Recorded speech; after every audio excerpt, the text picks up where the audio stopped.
بسم اللہ الرحمن الرحیم۔ السلام علیکم۔ خلیفہ عبد الملک بن مروان کے عہد خلافت میں حجاج بن یوسف نامی ایک شخص عراق کا گورنر تھا۔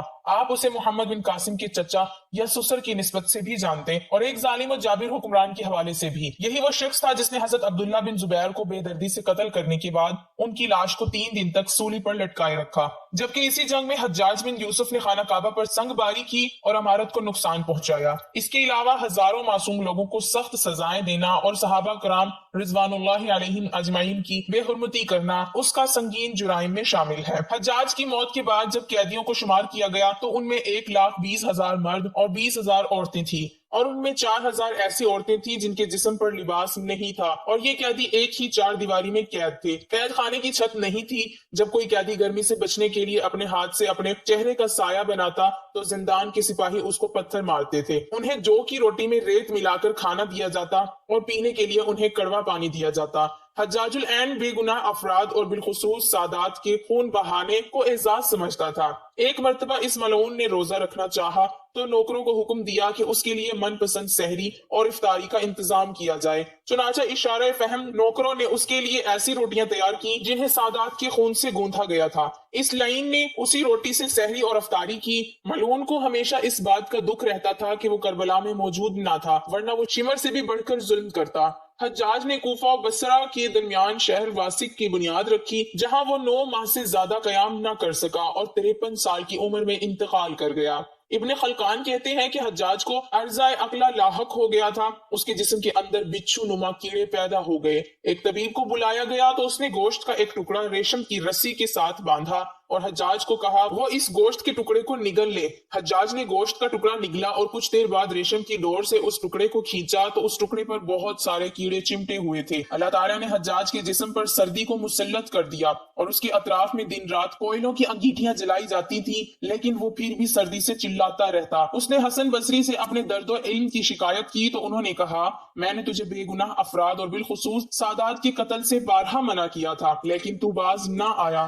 آج تو اسی کا خمیازہ بھگت رہا ہے۔ حجاج نے کہا میں خدا سے یہ دعا نہیں کرتا کہ وہ مجھے دوزخ سے آزاد فرمائے، بس میری اتنی سی دعا ہے جلدی سے میری روح قبض کر لی جائے تاکہ میں دنیا کے درد و الم سے چھٹکارا حاصل کر سکوں۔ قاضی نور اللہ ششتری مجالس المومنین میں کہتے ہیں موت کے وقت حجاج رونے لگا۔ وزیر نے رونے کا سبب پوچھا تو کہا کہ میں نے لوگوں پر ظلم کیا ہے، بالخصوص اولاد پیغمبر پر ظلم کے پہاڑ توڑے ہیں۔ خوش آمدی و وزیر کہنے لگا امیر آپ کیوں گھبراتے ہیں؟ آپ نے جو کچھ بھی کیا دلیل و برہان کے ساتھ کیا ہے اور اسے کسی طرح بھی ظلم قرار نہیں دیا جا سکتا۔ حجاج نے کہا کہ اگر قیامت کے دن مجھے حکومت دی جائے اور تو اس دن میرا وزیر ہو تو اس دن بھی یہی دلیل و برہان ہمیں کام دے گی۔ سنو میں بخوبی جانتا ہوں میری موت کا وقت آ چکا ہے اور دوزخ میرا انتظار کر رہی ہے۔ خدا نے چاہا تو دوزخ میں بھی تیری اور میری جوڑی قائم رہے گی۔ حجاج نامی اس شخص کے کرتوت جس قدر سیاہ تھے اس طرح اس کی موت بھی نہایت عبرت ناک تھی۔ موت کے وقت اس کے جسم میں کیڑے پڑ گئے تھے جو اسے ایک پل چین نہ لینے دیتے۔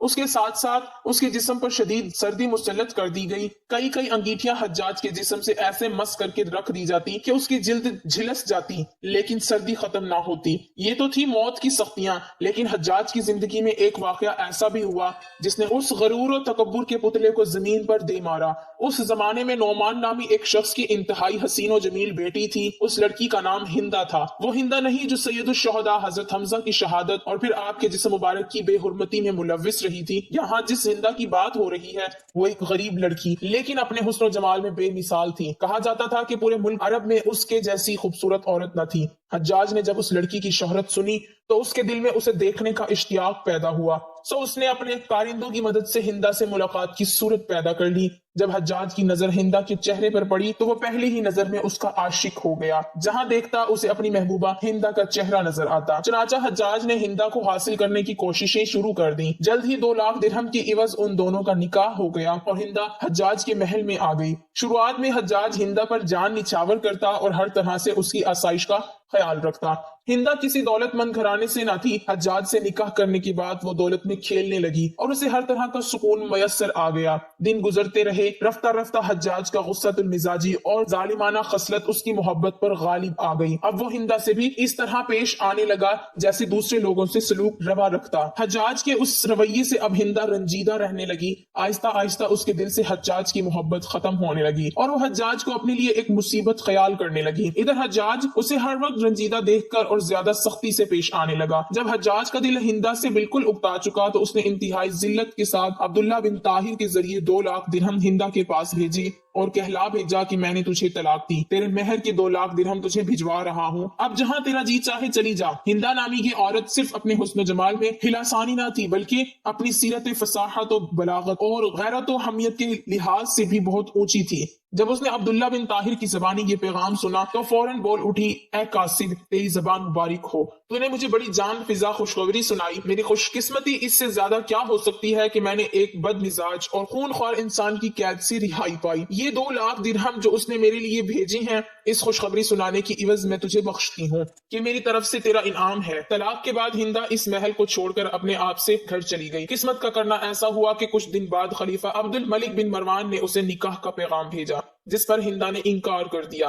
جب خلیفہ کی طرف سے بہت زیادہ اصرار ہونے لگا تو بالآخر وہ رضامند تو ہو گئی، لیکن ساتھ میں ایک شرط بھی پیش کی کہ ہمارا نکاح اس صورت میں ہو سکتا ہے جب میں اپنے مکان سے جس محمل میں سوار ہو کر آپ کے محل تک آؤں اس کا ساربان حجاج بن یوسف ہو۔ جو شخص اونٹ کی رسی پکڑ کر چلتا ہے اسے ساربان کہا جاتا ہے۔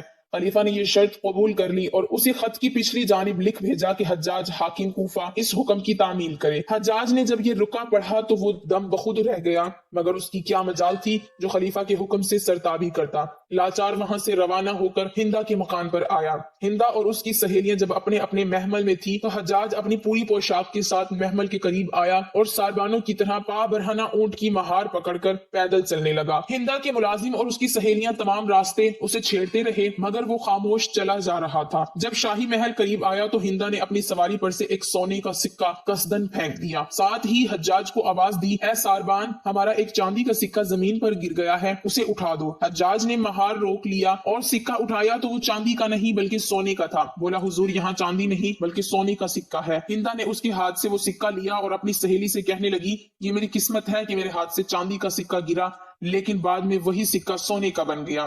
حجاج یہ بات سن کر بہت خفیف ہوا مگر خلیفہ کی بیوی کے سامنے دم مارنے کی جرت نہ کر سکا۔